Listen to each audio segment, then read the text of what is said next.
Minced garlic and onion, 2 tablespoon butter, shrimp cubes melted with 1/2 cup hot water, Sprite half bottle only, Cajun powder, boiled shrimp. Mauna muna yung sibuyas pag ilalagay. Pag nag-golden brown na yung sibuyas, so yung ilalagay yung bawang. Tapos yung butter.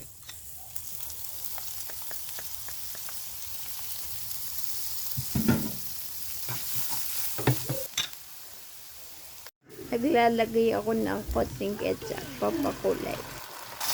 Haluin na muna maputi. Lagay ko na yung kinuha na cubes sa 1/2 cup boiled water. Naglagay ako ng kalahating Sprite.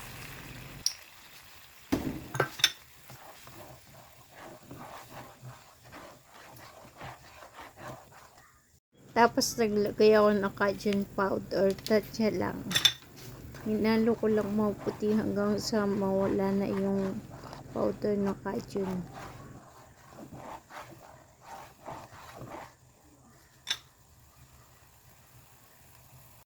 Naglagay ako ng 3 kutsaritang asukal. Haluin lang po natin. Tapos hayaan natin kumulo. Hanggang sa lumapot po yung sabaw.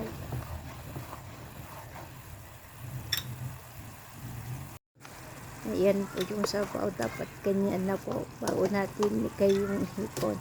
Pwede natin ilagay yung hipon yan. Tapos iibig lang po natin maputi. Mga 1 minuto. Pwede natin patayin yung pork. Ayan.